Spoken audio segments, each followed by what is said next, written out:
Like I said, it's a miraculous morning because we are going to talk about power. Amen. We are going to talk about your power. Amen.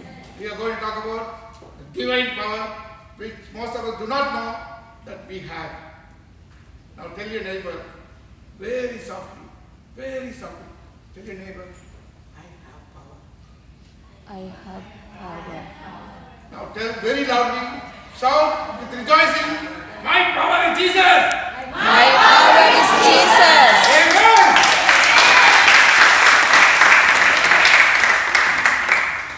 Hallelujah. Let us pray. Oh Father, it's all about you. Yes. This moment, every moment of this morning, this day, our lives is all about you and about your word. Father, we know that it is in your perfect and eternal plan that we must gather here in this morning to worship you, to glorify your word, and to hear you, Lord. We have just come here only to hear you speak. So, Father, speak to us. Let it be that this morning God spoke. Let it be this morning that God spoke, not Prasad. We ask in the mighty precious name of our Lord and our Master, of Jesus Christ. Amen? Amen. The mighty one has done great things in me. Holy is his name. Amen. The mighty one has done great things in me. Holy is his name. Luke 1:49. That is the theme of this morning. Yes, I can. That is the theme. Yes, I can. Each one of us, yes, I can. Then loudly, yes, I can. Yes, I can. In the name of Jesus, yes, I can. In the name of Jesus. Yes, I There can. is nothing impossible for me. Amen. Amen. I start with a very humble and simple joke. A son came running to his mother and said, Mama, I'm confused. Dad says, we all came from monkeys. We all came from apes. But you say, we are all created in the image of God. We are all created from God. I'm confused. The smart mother smiled coolly at the son and said, Son, Dad is talking about his family. I'm talking about our family. Amen? Amen. Now decide this morning. Is an opportunity for each one of you to decide which side of the family you belong.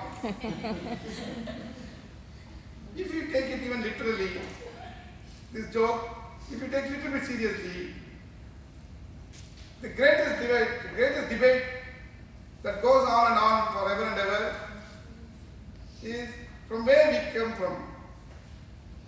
Did we come from monkeys? Or were we created by God? If we go along with the perspective that we all came from monkeys, then each one of us would be having a percentage of the monkey DNA, the DNA of a monkey. That means we will be having a little bit of monkey business in us. Correct? And if you believe that, if you believe the old believers, the old faith, the biblical, the Old Testament biblical scholars and believers, prophets, if you believe them that we came from God, then we would be having the DNA of Adam, who was a sinner, who was a deceiver of God, who was a cheater in fact, in a way, right? Yes. Either we would be having the monkey DNA or the deceiver, the cheater DNA. That would have been our fate today. But Jesus gave one more option to us. He gave a blessed option to us. We are so fortunate that Jesus came into our lives because Jesus saved us from having the monkey DNA and the cheater's DNA.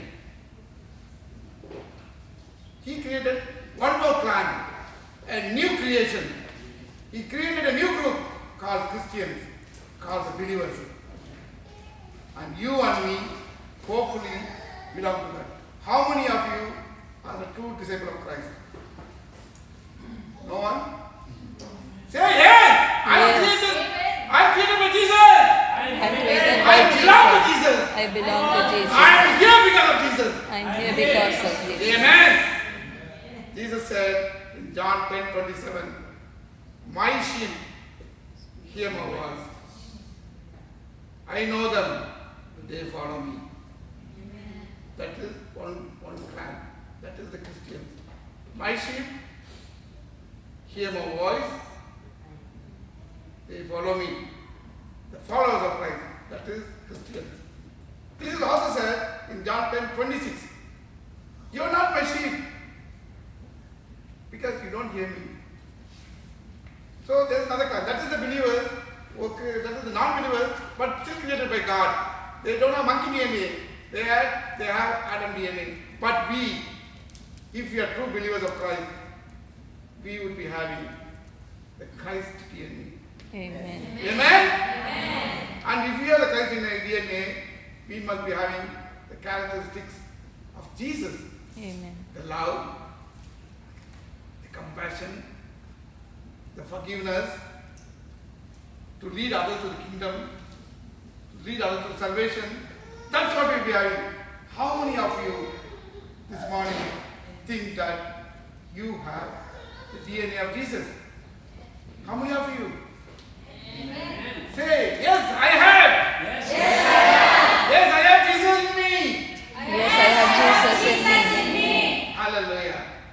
You know, in the first century, there was no gospel. The gospel came much later. It came toward the end of the first century. Matthew, Luke, Mark, John, they wrote the gospels later, much later. But immediately after the death of Jesus, they started preaching the gospel. Not just four of them, every one of them was with Jesus. They had something called the keruma. The keruma. Keruma in Hebrew means the spoken gospel. Jesus said in Mark 13:10, Jesus says, the gospel must be first preached to all nations. The gospel must be preached first to all nations. Mark 13:10. Where was the gospel? There was no gospel at the time. When Jesus was alive, he was the gospel actually. Jesus is the good news. Yes. So there was no gospel. But Jesus said, the gospel must be preached first to all nations. Then immediately after the death of Jesus, when the Holy Spirit comes upon the apostles on the Pentecostal day, in Acts 2:14 and 15 we read, Peter got up. Peter rose up and spoke. He spoke to all those scholars who had gathered in Jerusalem in front of the upper room, the cenacle, for the Passover festival. The Arabs were there, the Greeks were there, the Samaritans, the complete non-believers, but most of them were scholars. And Peter is a fisherman. Peter was totally illiterate. He was rugged. He was even a coward. He is the one who denied Jesus 3 times in his life. He did not know how to talk or speak or write. Or he does not know, or he never knew anything about public speaking. But Peter gets up and speaks to the scholars, not but to the scholars. Then what happens? In Acts 2:41 we read, 3,000 people become the disciples of Christ, the followers of Christ. Amen? Amen. These 3,000 were the first converts to Christianity. First ever converts to Christianity.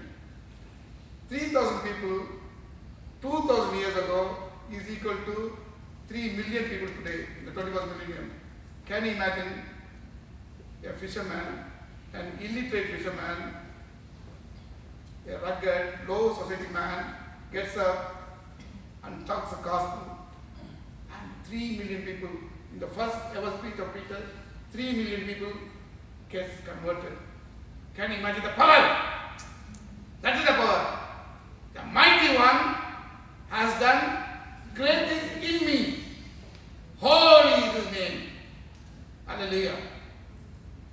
verse? Luke 149. Who said this verse? A teenage girl, a girl who must have been in the 14 or 15 years of age, a girl from a remote village who grew up in a convent, who did not know the happenings outside our village, outside the tiny village. And she says in Luke 147, she says, generations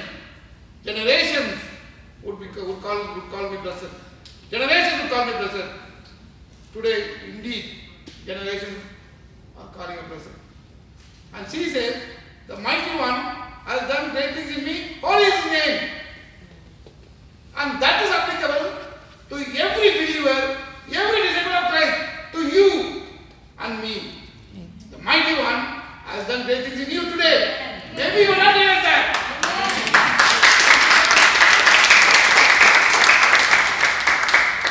Amen. I am not telling this out of blue. I am not borrowing this word from the sky, from the wind. Or I am not taking it from the examples of another man or another woman. No. I am talking to you from my personal experience, my everyday experience. The mighty one has done great things in me. Amen. In the name of Jesus. In the name of Jesus. By the power that has been vested in me by Jesus. The power that has been breathed into me by Jesus. I am powerful because the mighty one has done great things in me. Amen. Hallelujah. In Mark 16:15, Jesus says, Go you into all world, make disciples of all creations. Go you into all world. Remember the words, listen carefully to the words. Every comma, every full stop, the word of God is important. It has a message. Go ye means you, go you into all world, baptize and make disciples of all creations. Twice he says the word all.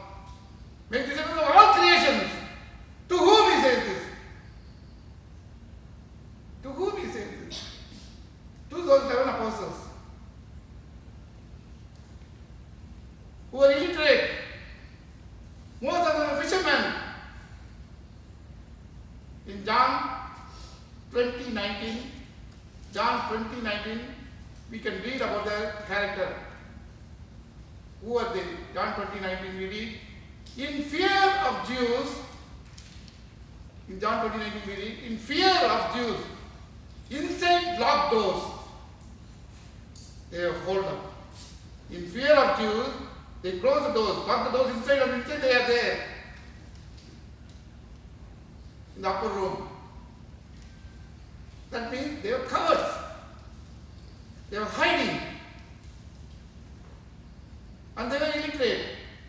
They came from very rugged and ill-mannered backgrounds. They were fishermen. They are not read or they never read anything scholarly. To those people, the Master, Lord Jesus, the King of Kings, tells them, go into all world.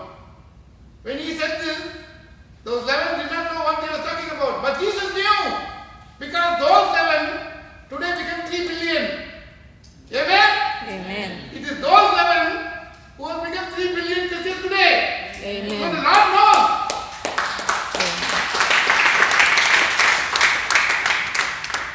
So Jesus knew to whom he was talking to what power they had. He knew what power they had. What power they had. The same power you have now. Amen. Amen. The same power you have, but still you do not know that you possess that power. Even they did not know. John 20:22, in John 20:22, we read about a miracle which has gone unnoticed by most people. It's the greatest miracle Jesus ever performed. The greatest of all the greatest miracles. John 20:22. Jesus breathed into them and said, Jesus breathed, this is very clear, Jesus breathed into them and said, receive the Holy Spirit, amen. That moment man became Christian, amen. Until then you were not Christian. When the power of the Holy Spirit came into you, you became Christian. But most of us do not know that. We do not know the power we have in us. We have to activate the power. The power is already always there. It's like putting on a switch and putting off a switch. Apostle Paul describes this very clearly, very specifically in Ephesians 4:22 and Ephesians 4:24. In Ephesians 4:22, he says, Ephesians 4:22, he says, put off the old one, for it is corrupted. And in Ephesians 4:24, he says, put on the new one, for you are created in the image of God. Amen? Amen. You have to put on the power which is in you. Even the apostles in the beginning did not realize this. After Jesus breathed the Holy Spirit into them, the very next morning they go for fishing. They have forgotten the mission, the great commission Jesus gave them, the command Jesus gave them, the sermon which Jesus spoke to them, the miracles that Jesus performed in front of them. They forgot all that. And once again, when the master went this way, they went fishing this way. In John 21:3, we read Peter saying, I am going for fishing. I am going for fishing. And when he says this, John, James, Andrew, Nathaniel, Thomas, and two other apostles, all these were named in the Bible in John 21. And two other apostles tell Peter, we are also coming. All of them hop into a boat and go for fishing. They did not know the power Jesus was giving them the previous night. They did not know they had a powerful Holy Spirit in them. Amen. They did not know, exactly like you or most Christians today.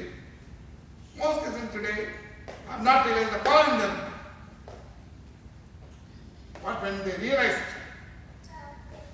the power, when Jesus sent the Holy Spirit once again unto them, in Acts 2:4 we read, tongues and flames of fire came upon them. Then they realized their power. And then what happened? 3,000 people became followers of Christ in the first speech of Peter. Not only that,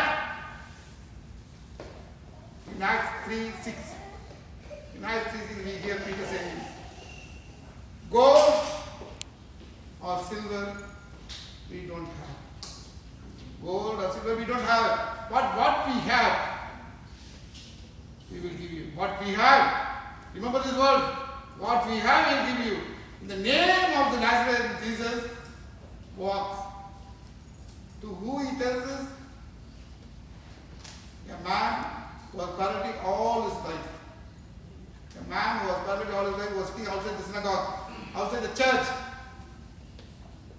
When Peter says this, Peter, a fisherman, an illiterate fisherman, when he tells this, walk, that man gets up and walks.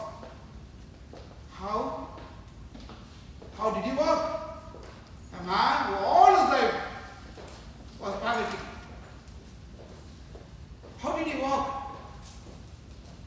How can a fisherman make a paralytic walk? What power?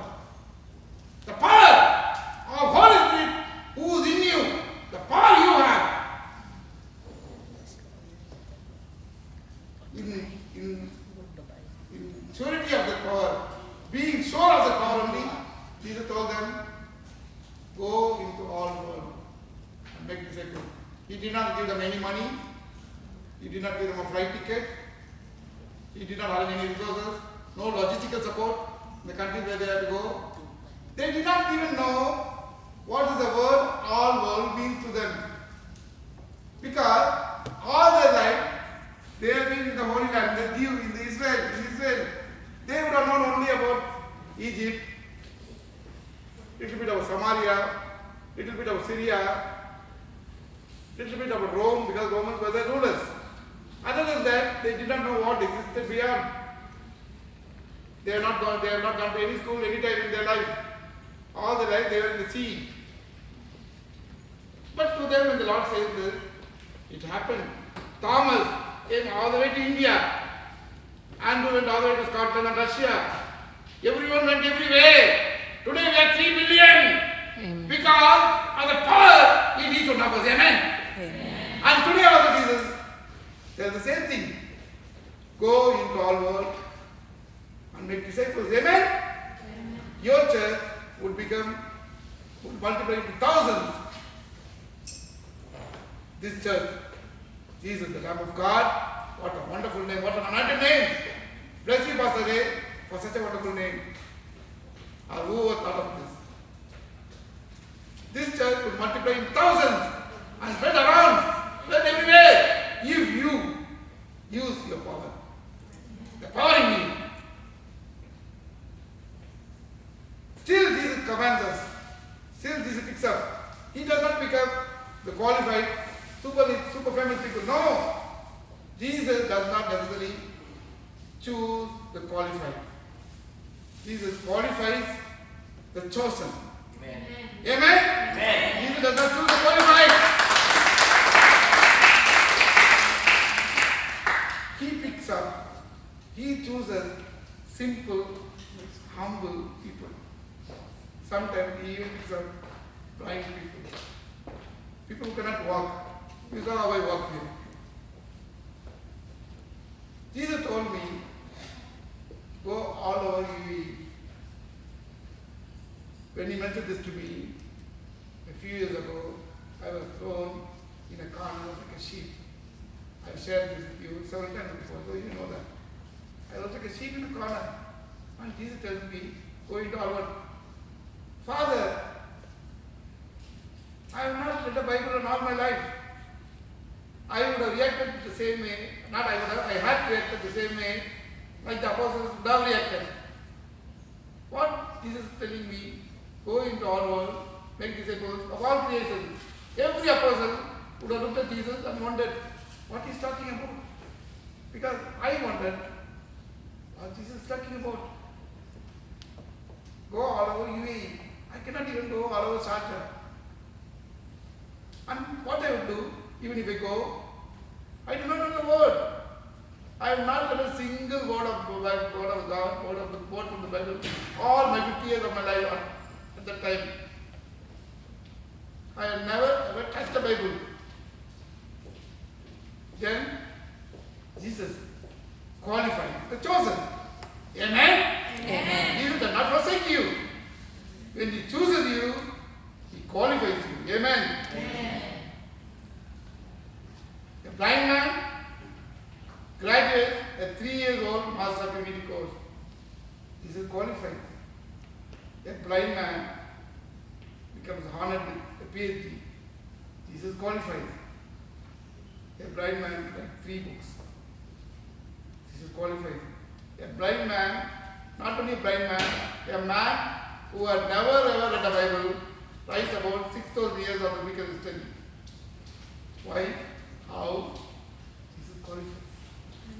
Amen? Amen. A man who had never read the Bible writes 6,000 years of the Bible, about the Bible, the biblical history. You supported by buying this book for me. Now, Jesus made me to write a book called The Virgin Womb to Virgin Tomb. Virgin Womb to Virgin Tomb. It talks about Jesus. Only about Jesus. And this book is selected to be published by a 300 years old publisher, traditional publisher.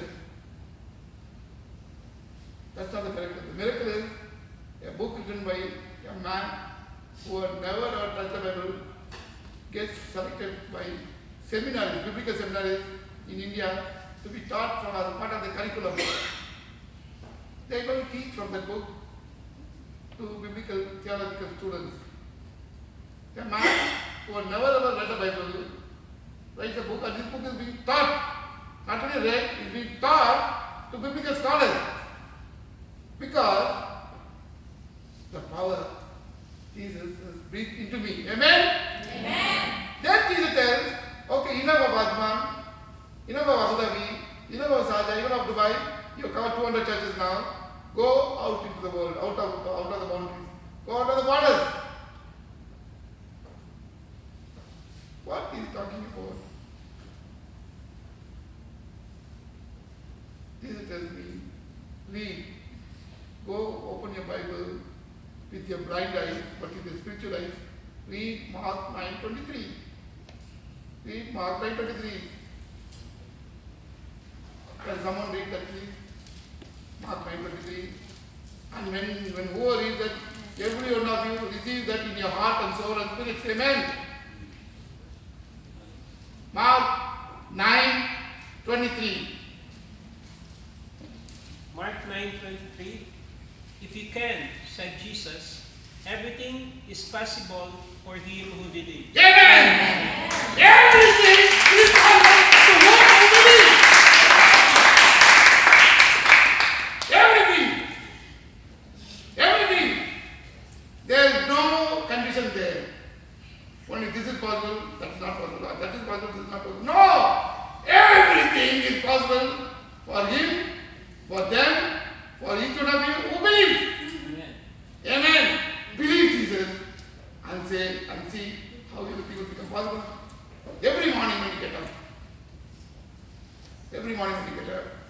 Tell Jesus, thank you for yet another greatest day ever. And tell Jesus, holy is your name. Amen. Amen. And tell and see how the day blossoms out to be. Jesus told me, go out, preach the gospel. And we went to Singapore. When we arrived in Singapore, the airline forgot to load our baggages in transit. We were in t-shirt and jeans. And our flight was very long because the transit was very long. We went from Dubai to Mumbai, and Mumbai we had to wait in the airport for 7.5 hours. After 7.5 hours, we took the flight, and the flight is about 5 to 5.5 hours. By the time the previous night, 8 o'clock was the flight, the next evening, 6 o'clock, we arrived in Singapore, and the baggage did not come with us. We were in t-shirt and jeans, sport shoes, and I am speaking that evening in the Singapore National Auditorium. A great multitude of people of different ethnic backgrounds was there. I went in front of them and said to them, though I have come in jeans, I have come in the name of Jesus. Amen. Amen.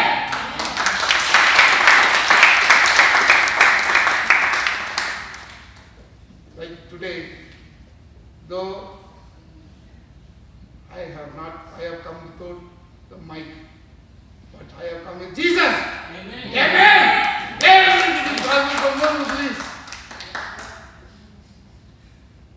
The entire auditorium roared, hallelujah, amen with me when we spoke. My humble message was translated in Malayalam because local ethnic crowd were there, Malayalam people. Nearly 1.5 hours I spoke with the translation. I stood in front of them for about 3 hours. Singapore was an ecstatic fire. Amen. Amen. Then we came back to Mumbai. When we arrived in Mumbai, before us, the heavy pouring rain arrived. Everywhere was water. Rain means like so heavy, I had not seen in my life. I was even worried. I was concerned. Then I thought about, and I read within my mind, I read in my heart, Mark 9:23. Everything is possible. We arrived in the convention hall. 3 days convention I had. Gospel Power Breakthrough Convention. When I arrived, of course, as you cannot see, it was third floor. We had to walk up the stairs. There was no lift.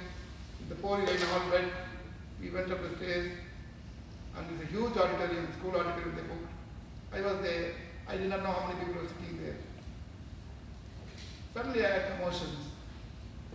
About 20 minutes into my speech, I can hear the commotion, chairs being rattled, chairs being moved. Then, after half an hour or so, I heard even the windows and doors being closed. Later on, at the end of the day, they told me, the organizers and Sharon, they told me, in the beginning there were only 20 to 30 people were there. Then, they were sending SMS and calling people. The organizers were telling me. Then, multitudes came. The auditorium became full. They had to close the doors because people were still coming, and there is no place in this auditorium. Amen! Did they come to see a blind man? Did they come to see? They did not even know who this man coming from Dubai. How? Because of the power of the word. Amen! The power of Jesus! Heaven and earth will pass away, but my words will not pass away. Matthew 24:35. Jesus said that heaven and earth can pour heavy rain, but the people will come to hear his voice, to hear his word as he speaks his word. Amen. Amen. Nothing is impossible. For those who believe in Jesus, everything is possible. Amen. Amen. For him who believes, he who believes in Jesus will have eternal life. John 3:15. He who believes in Jesus will never perish. John 3:16. He who believes in Jesus will never be condemned. John 3:18. He who believes will never thirst or hunger. John 6:35. He who believes in Jesus will never be cast out. John 6:37. He who believes in Jesus, living water will flow out. John 7:38. He who believes in Jesus will live even after he dies. John 9:25. Amen. Amen. Hallelujah.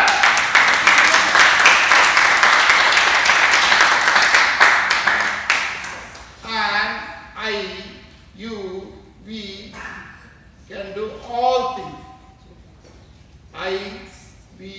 You can do all things through Christ who strengthens me.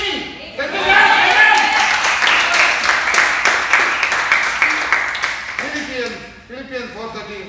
I can do all things through Christ who strengthens me. Amen. I am the living testimony for that. If I can do this, can you imagine how much you can do? If I can do this, if I can manage to do this, can you imagine how much you can do?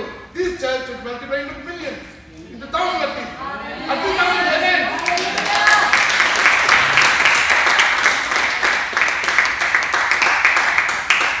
Each one of you here is blessed with the keruma in you, the spoken gospel. Keruma means the spoken gospel. Each one of you have gospel in you. Not only that Mark, Matthew, Luke and John don't gospel. You have the good news of Jesus in you. And as long as you have the good news of Jesus, the Bible will be spread. The gospel must be spoken. The gospel must be spread. And as you spread the gospel, your church will become wider and wider, larger and larger, longer and longer, bigger and bigger. Amen. And your church will be greater and greater. Amen. By the power of Jesus, by the power of the Holy Spirit in you, this church should spread. And you should spread the gospel with your own lips. Amen. Amen. Like how people fill up the cars. Like how people fill up the cars with petrol. You fill yourself with the word of God. That's what I do. Like how people fill the cars with petrol, I fill myself with the gospel. Amen. Amen. And when you love Jesus, share Jesus. When you love Jesus, share it. When you read his gospel, when you receive the word of God in you, share that with the friend. Share that with the family member. Share that with the colleague. Share that with the stranger. Even with the enemy. Share that. And then see how your life blossoms. Give a little place for Jesus in your heart. A small place for Jesus in your heart. And see the places which Jesus will take you to. Give a little place for Jesus in your heart. And Jesus will take you to places you can't even imagine. Amen. That is my testimony. Honor God. Honor Jesus. Jesus would honor you. You can more than ever imagine. Amen? Anything is possible. He will bless you abundantly. Believe in Lord Jesus. Like it says in Acts 16:31, believe in Lord Jesus. You will be saved, you and your household. Every one of you. Whatever you ask will be granted to you. If you abide in me, in my words abide in you. If my words abide in you, let the words of the gospel abide in you. Every day read only 10 verses. Receive the message from God, from those verses, and share it with others. Then you see, He will grant you all that you desire. Every one of your desires will be fulfilled. When Erasmus died, in the beginning, I had too many problems. Financially, physically, morally, I had too much problem. Only in the immigration, my fine was about 8,600 pounds. Immigration overstayed fine. I had nearly $500,000 outstanding in banks. I did not know how or who created that. I filled myself with the words of Jesus, and Jesus filled me back. Amen? Amen. I fill myself with the word of God, and God filled my bank. Amen. And that is true for everyone. Fill yourself. The mighty one will not do little things. He is the mighty one. Mighty, almighty, the El Shaddai, almighty God will not do tiny things in your life. Amen. Amen. The mighty one has done great things in me. Holy is his name. Amen. Hallelujah. May God, may all the glory go to the Heavenly Father and the Son. Blessed be His presence. May all of you receive the blessing of the Holy Spirit. Receive the power. You are a new creation. The mighty one has done great things in you. Holy is his name. Amen. Hallelujah.